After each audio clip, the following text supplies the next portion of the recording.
Hand you over to Loic.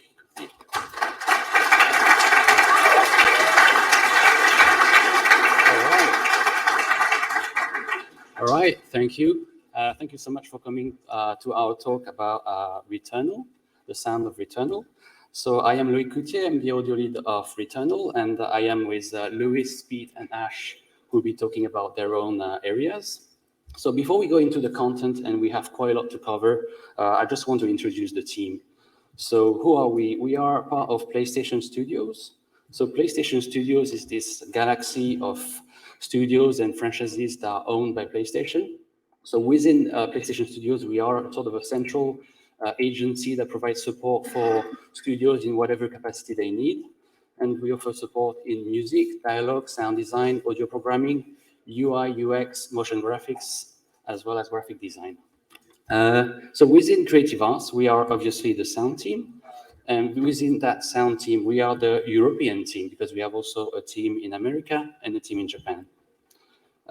So historically, we've been working mainly with the London studio because our office is based in London. But over the years, we've been working with more European studios, as well as more recently worldwide studios. And today we're going to be talking about Returnal, made by Housemarque in Finland and produced by XDev. So I'm going to talk a little bit about the Returnal audio team because it's been quite a composite group. So we all started with Housemarque in Finland with two main sound designers there. And then we joined, I think it was me and maybe 2 or 3 sound designers at the beginning, one music producer, one audio programmer. Then we found a music composer, Bobby Krilik in LA.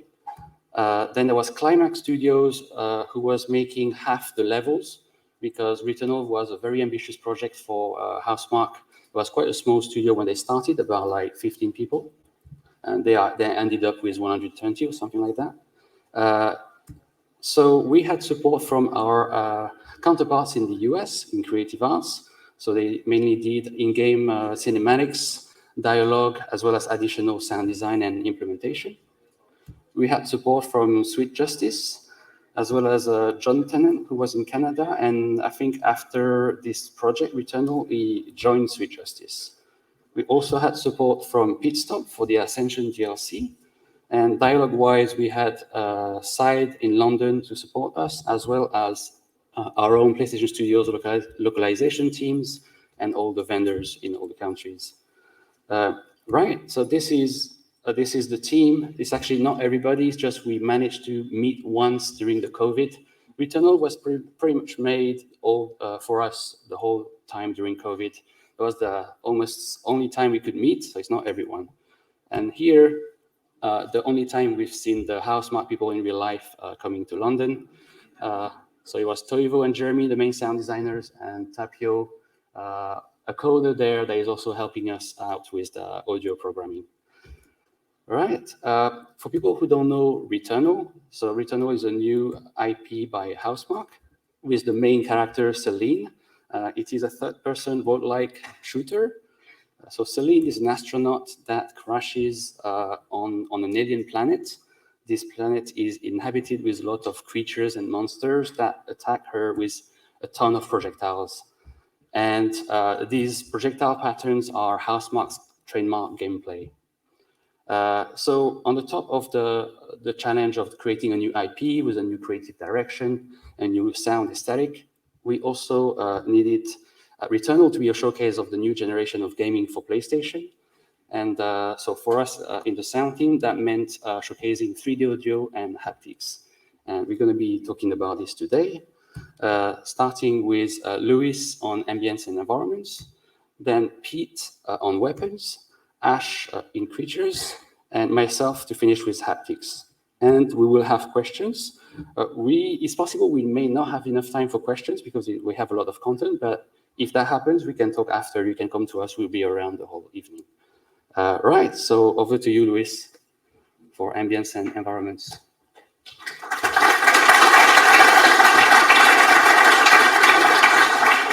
Thank you. So I'm Lewis. I'm a senior sound designer at PlayStation, and on Returnal, I was mostly looking after ambience environments. So yeah, what are the challenges when working with procedural level design, and what are the approaches and best practices when working with higher order ambisonics?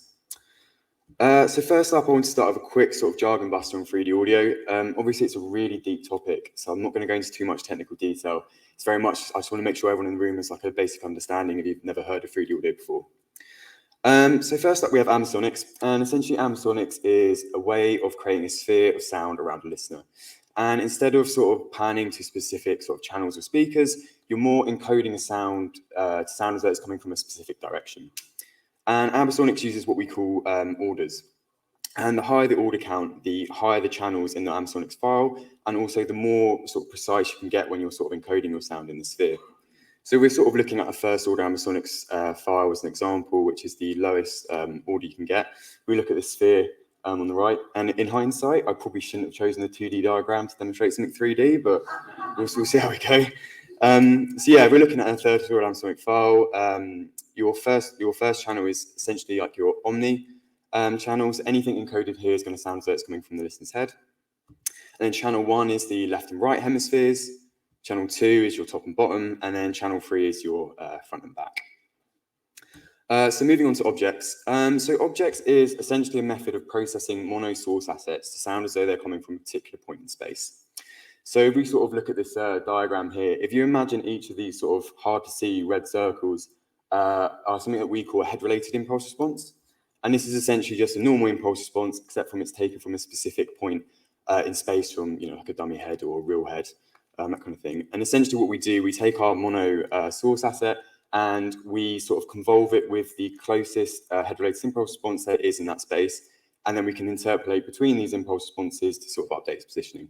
And this is generally the most accurate way we have of portraying spatialization. And it's really good for stuff like enemy pre-attacks, where say if there's an enemy behind the player, we can really precisely spatialize it so they can hear it and they can turn around, you know, and they can preempt that kind of thing. And finally, we have pass-through, and quite simply, this is just when we bypass all 3D audio processing altogether. We do this because 3D audio processing can really like sort of characterize and color a sound, not always in a great way. It introduces a lot of like filtering, that kind of stuff. So for anything big that we don't want affected by this, we just send it to pass-through, and it will be unaffected. Great, so moving on to sort of Returnal specific stuff. So Returnal as a game is sort of set up in 6 main biomes. And these are sort of various locations and time points in the planet Atropos where the game is set. And essentially the way the game is set up is that each biome will have a pool of highly detailed pre-designed individual rooms that kind of act like puzzle pieces. So at runtime or like whenever the player dies, the level will be regenerated into a new random order, sort of presenting this new sort of layout for the player. So this sort of creates some challenges for us, because if you think about sort of a more linear game, you can have a very high level of control over your sort of pacing and tone of the environment. So we sort of had to like adapt how we normally approach ambience environments to make sure we still had this really nice, highly detailed environment that could sort of adapt with the levels as they were being regenerated. Yes, how do we do this? The best way of sort of approaching this is to sort of split it into the creative and technical sides. So from a creative technical point first, so first of all, we started off with just our base bed, which these were designed in third order ambisonics, and they were applied the main sonic foundation and characteristics for a level. We had about 6 to 10 of these per biome, and we could basically put these in the individual rooms, which I'll talk a little bit more about when I get to the technical part. And then further to this, we now had manually placed spots, which are just mono stereo assets that were placed at the designer's discretions in the individual rooms. And then we had what we called distant live spots. So these were essentially a pool of mono assets that we designed per biome. And essentially these were sort of processed and controlled dynamically in Wise. And the idea was that these are kind of like an over the hill kind of sound. They would never tie directly into anything the player could visually see. And we had a high level of control about how we could play these spots. So for each room, we could assign characteristic tags. So for example, one room we may only want sort of like creature sounds, and one room we only want sort of like the higher frequency content or the lower frequency content, which sort of, you know, it made everything nice and varied. And because each biome had its own pool, it kind of tied in no matter what the sort of order the rooms were generated in. And then finally, we had systemic spots, and these were really closely tied into sort of VFX, and they were a mix of sort of mono and high order ambisonic assets. And the best example I could think of this is we'd have like swarms of fireflies, and what we could actually do is on each individual firefly, we could attach an emitter, which we could then post like sort of loops that we could control dynamically with RTPCs. And in addition to this, we also had like an ambisonic layer that when the player was fully in the swarm, we could fully expand it and it would sort of fill in the holes that the objects might leave behind. Yeah, so from a technical point of view, we essentially used, it's quite small up there, but we essentially used a slightly sort of customized version of the WISE's volumes and portal systems that was set up by our supervisor and tech sound designer, Simon. And essentially, the way this worked is we started off with a giant background volume that would encompass the entire biome. And this was great because it very quickly gave us full coverage, no matter how the level would be generated, no matter where the player was, there would at least be a bed and a reverb. And it also worked with some of the more exterior environments, such as the deserts and that kind of thing in the game. And then next to this, we had auto-generated volumes. And these were essentially generated automatically for us on the individual rooms. And they would also generate portals at predefined exit and entry points. And then we could then start going inside the individual rooms and start manually placing volumes as well. For example, there was like caves, tunnels, that kind of thing, where we wanted a bit more detail. And then finally, we'd also have reverb overrides where the architecture of the room may not allow us to use sort of portals because it might be a bit too complex, but we could still sort of add a new characteristic to the room. Great, so this is sort of just for reference, this is what the environment sounded in game.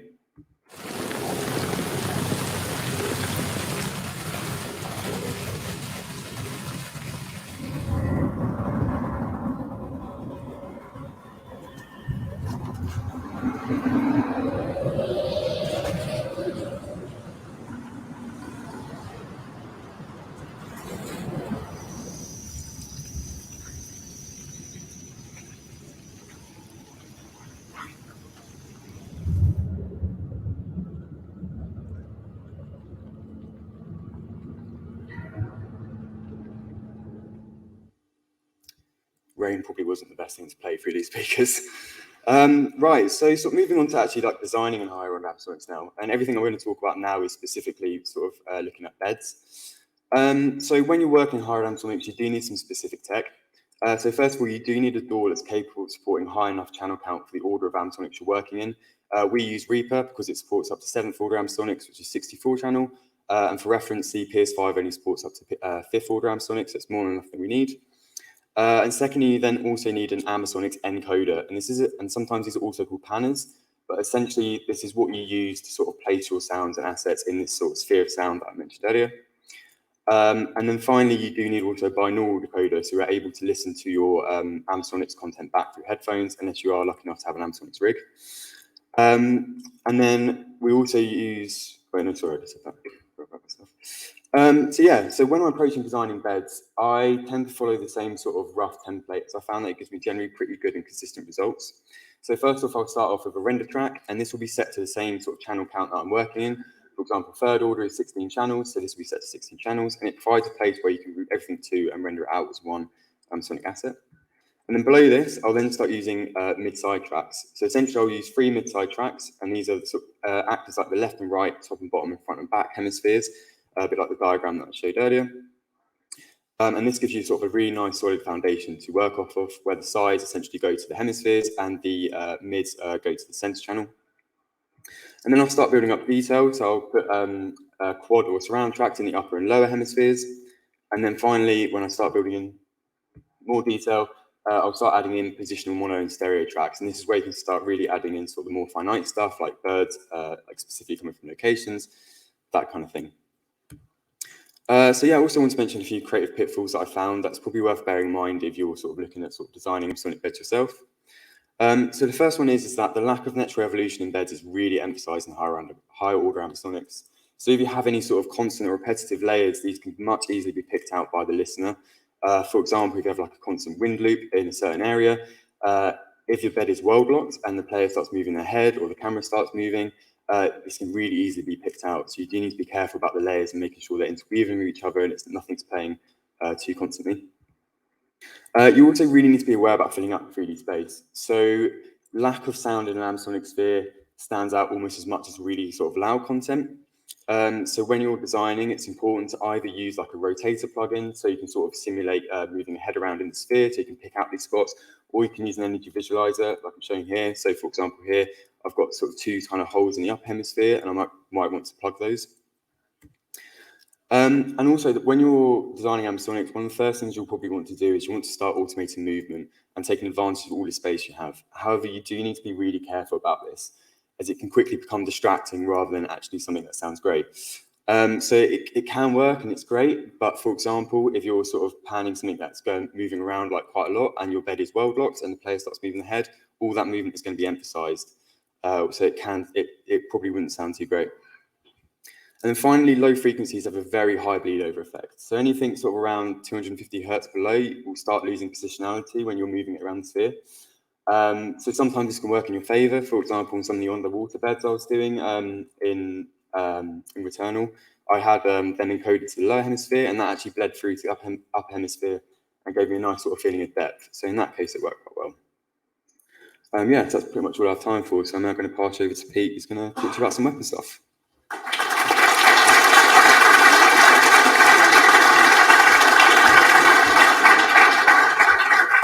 Hello, friendly faces. I'm going to talk to you about weapons. My name is Peter Hansen. I should acknowledge up front I was the content owner for this, but by no means the sole contributor. Pretty much everyone in the team contributed to the weapons in some way. Loic was instrumental in shaping the sound of them, and Simon and the tech team developed all sorts of interesting systems that really made a lot of this possible. So unfortunately for you guys, you are just stuck with me. I will do my best. I've done plenty of gun recording in my time, but this was my first foray into sort of serious sci-fi guns.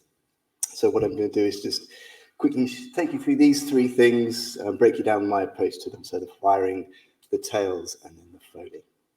So looking at the firing, there are really kind of two things that I'm looking for. The attack and the punch, and this is going to sell our aggression of the sound. It's going to be very bright, it's going to be very harsh, it's going to give us our sense of volume. It's going to be very short. If it makes you blink, that's a good thing. It's kind of that kind of sound. And then the body and the release is where we're going to get our character and tone from the weapon. So I usually want it to be one of those two things rather than both. Often when mixing, I find you want to be leaning on one or the other. Is the gun cutting through, or are we hearing enough of the character? If you have an asset that's doing both, you're kind of locked to that mix. So I'll just quickly take you through just some examples of creating some punch. This is going to start with just a normal gun sound. Okay, and then I'm going to add a transient designer and hype the top.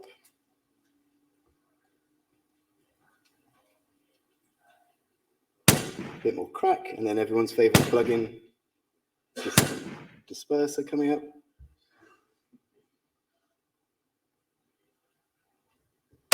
Gives it that. And you can use any sounds. This next one's going to be a kick drum.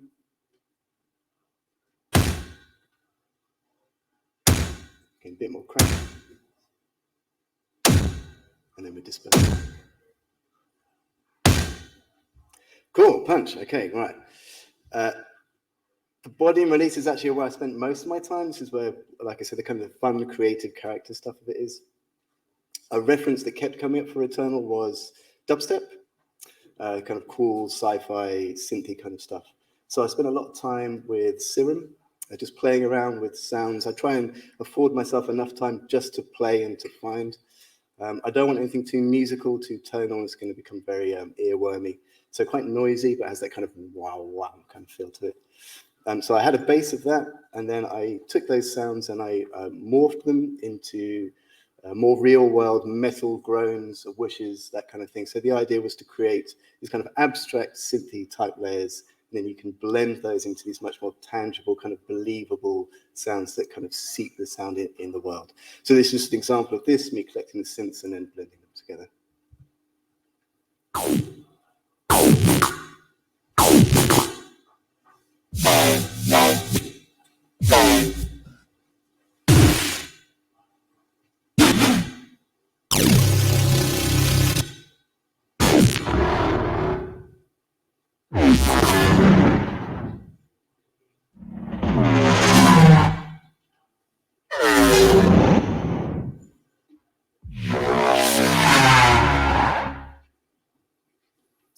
Cool, okay, and then just for context, this is kind of roughly what those sounds ended up like in the game. This is the rocket launcher.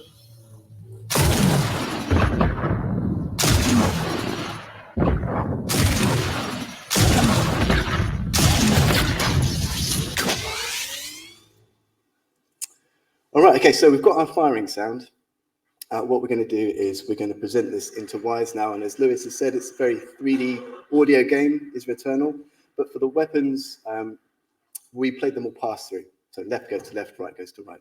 And the reason for that is basically we know where the gun's going to be all the time. It's the center of the screen. And we spent a long time designing how we want it to sound. And so any further 3D treatment is likely to be detrimental. So super simple for me, at least, pass through, job done. The second thing worth knowing is it was multi-layered. The temptation for me, at least, when making these very loud, aggressive, punchy sounds, I tend to rely on bus compression, limiting saturation, compression, all that lovely stuff. But we weren't in a position to do this for Returnal. We had 10 base weapons, but they were highly modular and customizable, up to about 9,000 different variations you could have. And I was just not in a position to do 9,000 different mixes. So instead, we present all the stems from the DAW into Ys, and then we mix them according to their traits that they inherit. So this is just an example of the pistol. It's a little subtle, but you should be able to hear that it's all the same base layers playing, and then as the functionality of the gun changes, then we change the layers accordingly.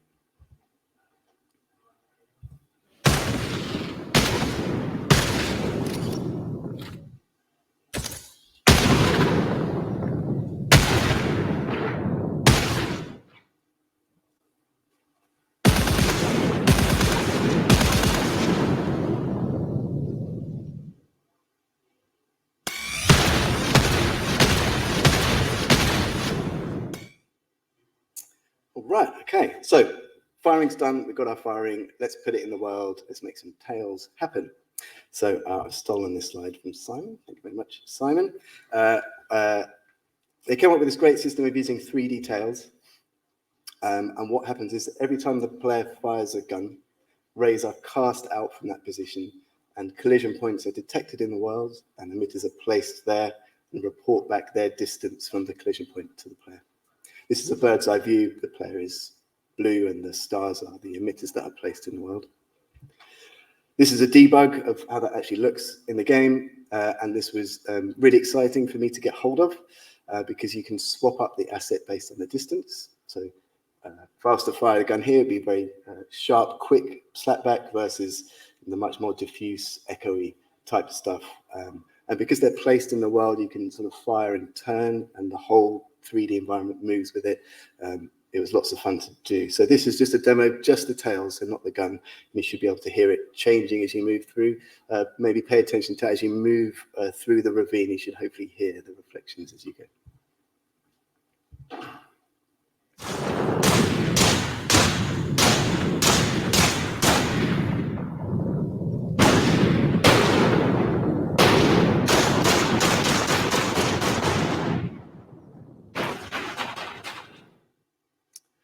Okay, cool.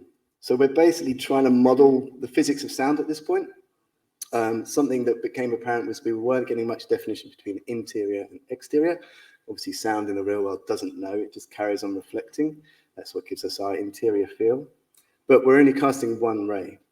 So what we did is we were able to tie into the reverb markup that had been done, which would give us the data that we needed to know whether we were inside or outside and switch up the assets accordingly. So we're working across 5 distances, 30 assets per distance. That's 130 reverb tails per gun. And then there's an internal version of that, so it's 300 assets per gun. And there are 10 guns, so it's fairly labor intensive. But I think the payoff was cool. Again, this is just the tails. You can hear them moving between small room, large room, and then the exterior.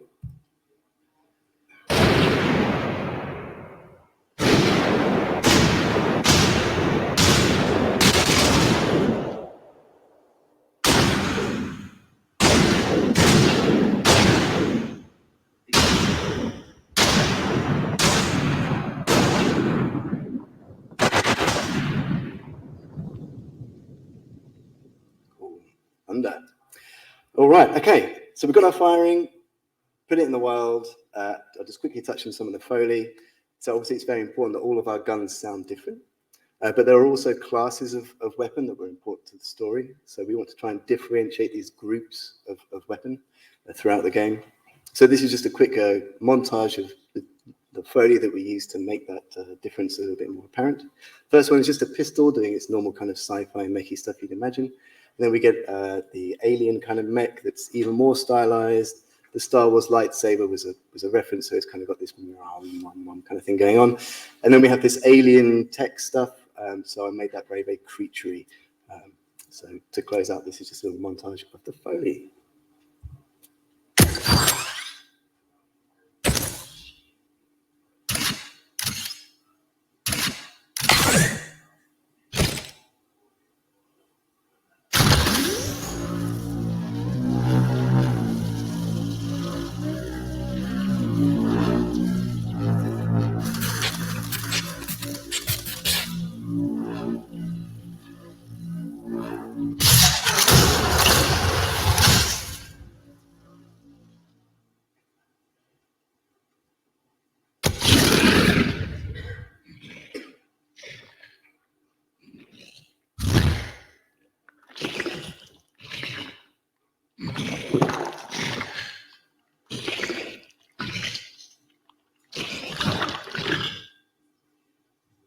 All right, that's it. Thank you very much.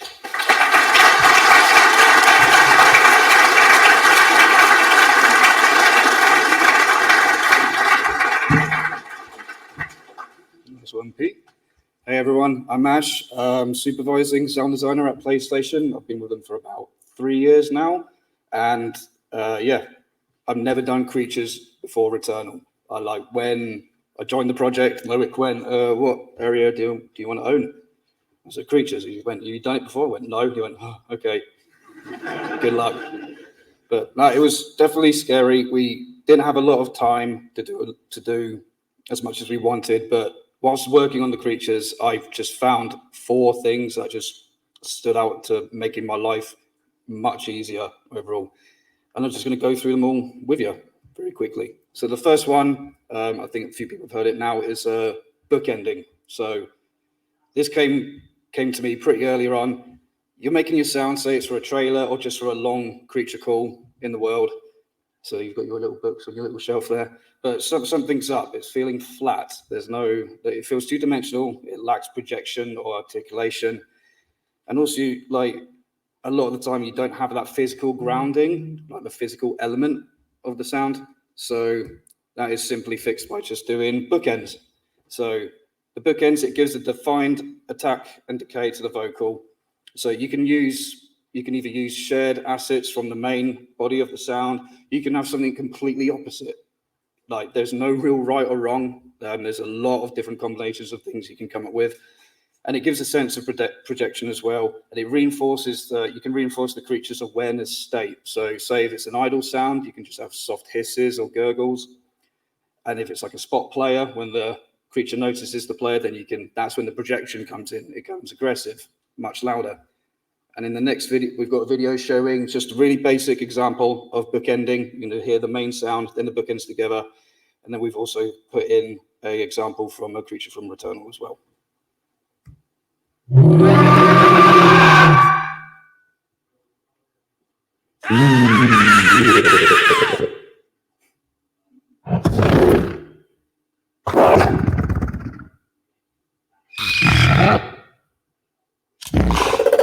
And now together.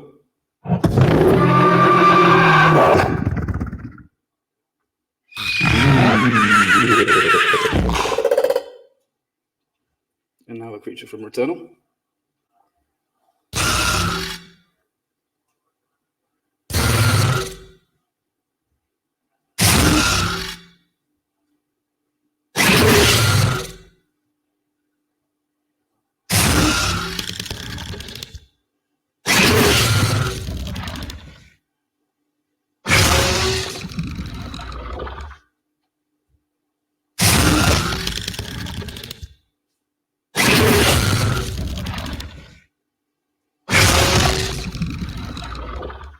Nice.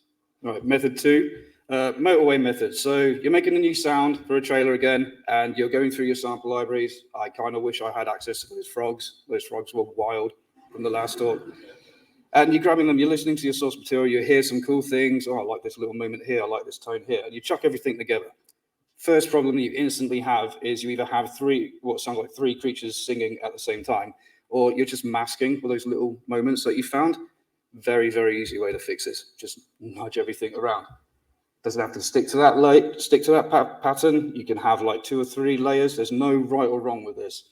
But doing this lets your carefully selected layers breathe. It makes discovery much easier because you're going to see what nuances and what little textures and moments work well next to each other, what don't. And it makes variation creation much easier. You've made your region in your door. So you're liking the sound of it, just copy it, and then you just nudge. You can just change the order, pitch shift it down a little bit, time stretch a little bit, and there you go. You've made your variation.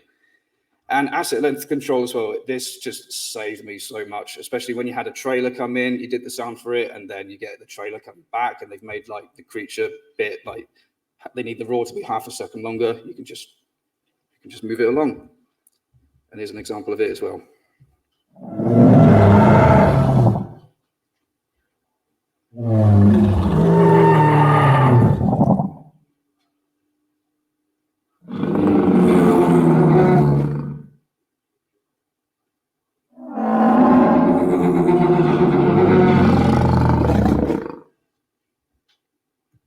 Nice. All right. Stage 3, resonance and low pass filtering. I'll quickly read through these. So resonance, it mimics the constraints of the creature's throat, and it adds a drive to certain frequencies and gives the character happy discoveries. You can't plan some of the stuff that you make with creature sounds. Low pass filtering as well. This is used for mimicking the dimensions of the creature's mouth, and it adds a realistic character that matches the creature's appearance and actions. What I used a lot was, you can use a low pass filter and perform with it to move with the shape of the creature's mouth. Half of the creatures in Returnal didn't have mouths, did they? It was weird. So one time I was just trying to discover stuff. So I love Filter Freak. I love letting it do its LFO, just let it slowly go through what it needs to do. And I used the resonance for the throat effect, and just the range of the LFO movement is used for the mouth width. And I'm going to show an example of that now. You have to be careful with the settings for the resonance, because the Filter Freak on the left has like pretty bad settings, where if your resonance is too much, you get that horrible, and it just sounds daft. And the one on the right, it's a bit better. It's not perfect, but you'll see what I mean.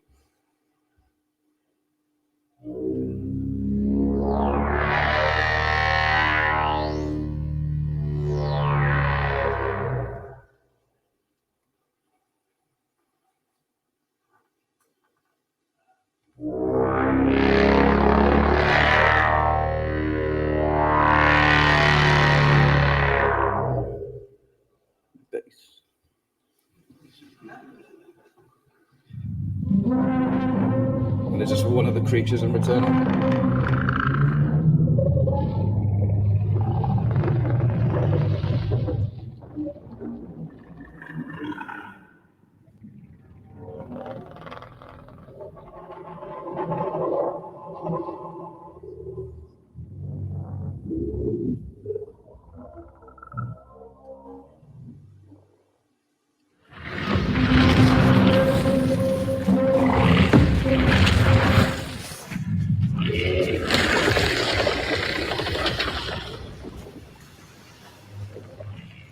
I can't remember the name of that creature, but I just ended up affectionately calling it floating Amazon boxes. All right. And the final thing, really easy thing as well, it's kind of like, how you use a saturator on an instrument just to give it a tonal character, convolution container. And in convolution, it adds the case to the whole creature. It has extra resonance as well, not the throat resonance, but just literally the body of the creature itself.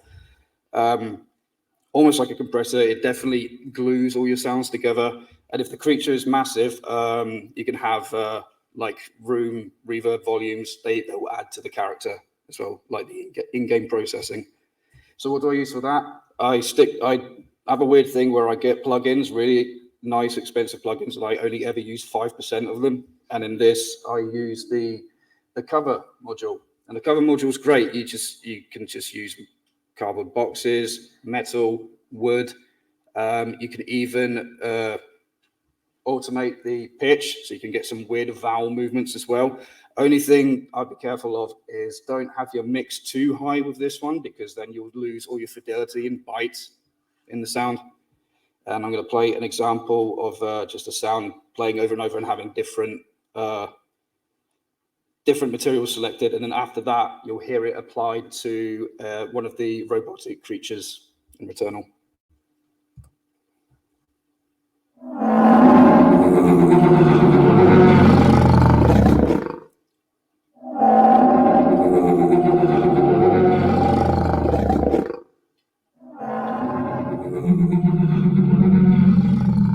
You hear all those weird resonances coming through.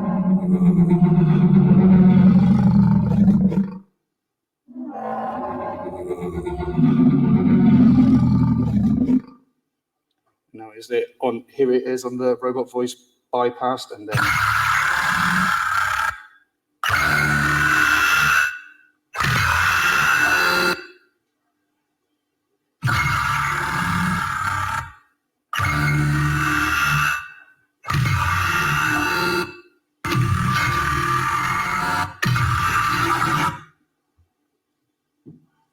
Okay, short and sweet, but that was my part on creatures. Going to hand over to Loic for the haptics. Thank you.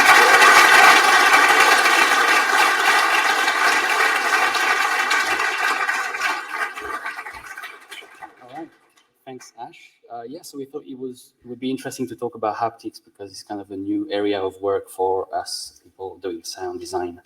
What is the next-gen haptics, I guess, as opposed to the previous technology, Rumble? So first, let's talk about the Rumble tech. So the Rumble was using electric motors driving rotating weights. And by using this technology, what we had is inertia, because each motor needs to accelerate to the desired force or speed, and then decelerate to zero when we want it to stop. So it has inertia first. It is unbalanced response because one hand has the heavy weight, the other hand has the light weight. It has a very narrow bandwidth because each motor is physically constrained in the sort of frequency it can reach and rotate at. So that's why we have two as well, one to cover lower frequencies with the heavy weight and the other one for higher frequencies. But they cannot really sweep. They have their constraints that are quite strict.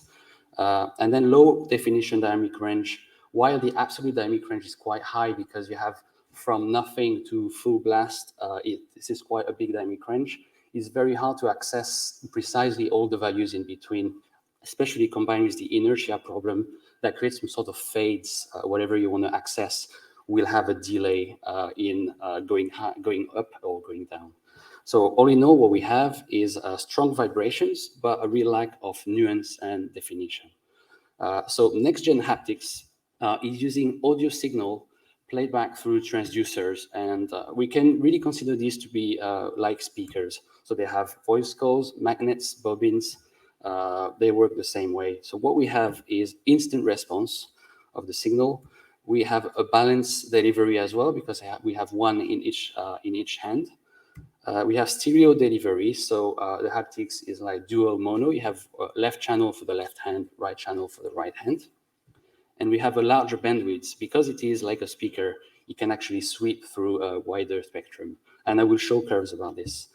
It has also higher definition dynamic range, because while I would say, again, the absolute is almost the same as what we had before, we can actually access all the values in between with some level of precision. And we have the instant delivery that allows us to shape the dynamics over time with the definition. So what we have is a system that is capable of strengths as well as nuance and detail, which can allow us to create some expressive textures with it.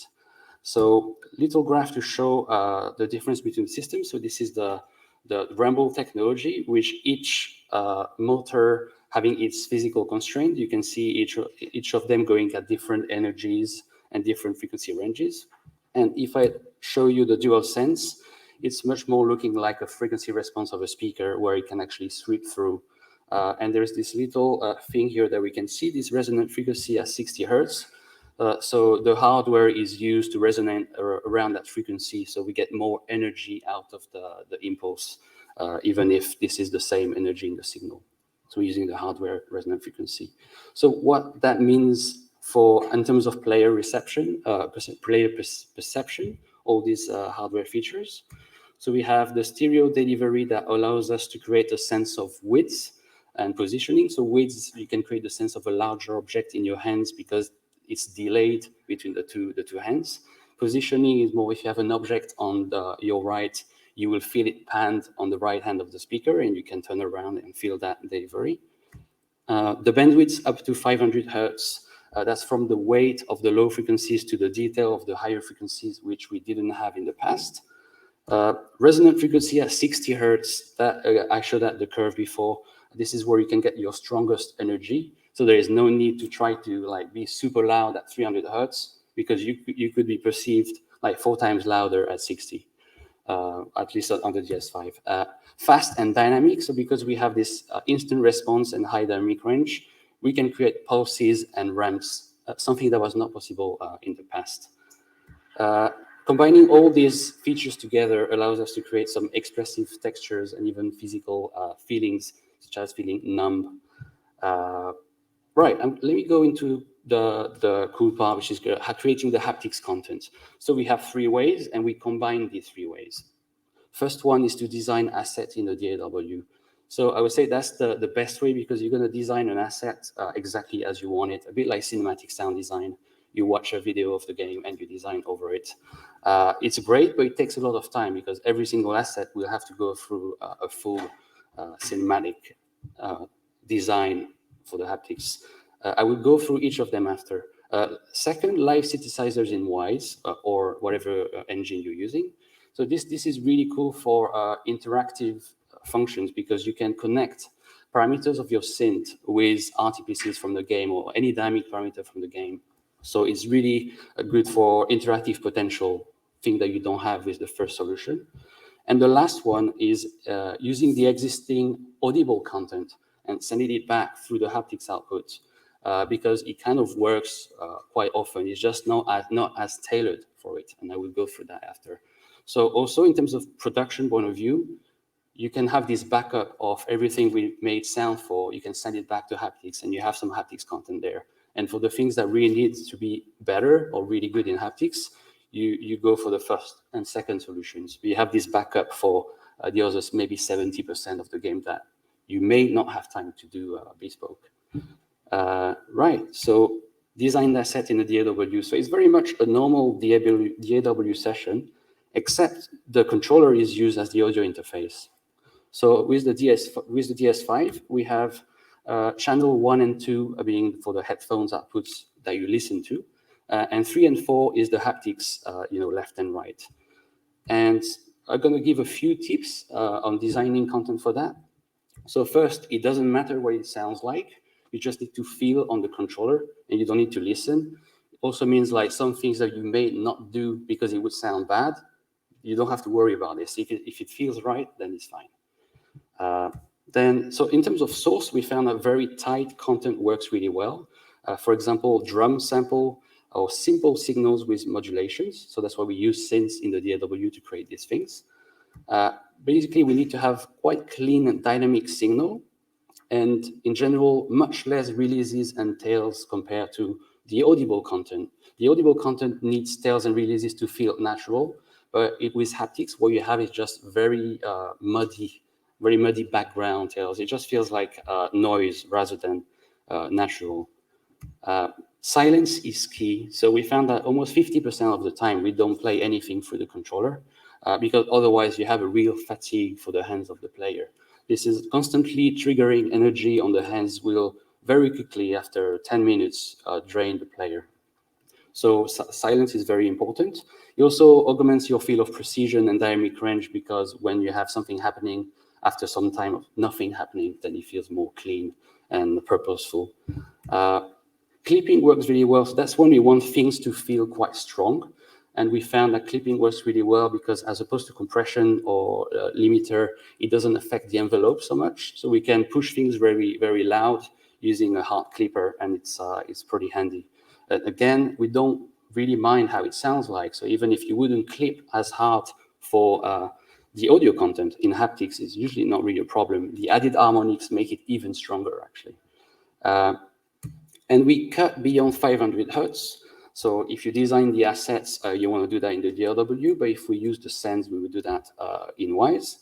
Because as we see, the controller goes up to 500, it can actually play back beyond this. But really, at this point, it becomes more noise in your signal rather than useful. So you want to get rid of anything that's not going to be perceived really well. Let me give you a few examples of assets waveforms, and it kind of follows everything I've explained, where it's quite dynamic. It can go very loud and clipped, but most of the time it's silence. It's very dynamic in general. Haptic synthesizers, I'm going to be quick about this one. It's just you have a synth in Wise. And well, the good thing that's quite relieving is that you don't need these synths to sound amazing, right? Like in the audible way. So you just use these synths, and very simple waveforms work really well. What you want is modulation that gives it life. So, for example, here is the weapon overheating, where we use the Wise synthesizer, and we just use RTPCs directly controlling frequencies or whatever parameter we want. What's cool with this workflow is that you're basically working on the end product in the game engine, so it feels like it's quite fun to do, and the iteration process is really fast. So it's really interesting to do that. The more we were working on the game, the more we were using synths. Actually, it just felt the increased iteration speed felt better. And the sense, super simple. Yeah, is it time? Yeah. All right.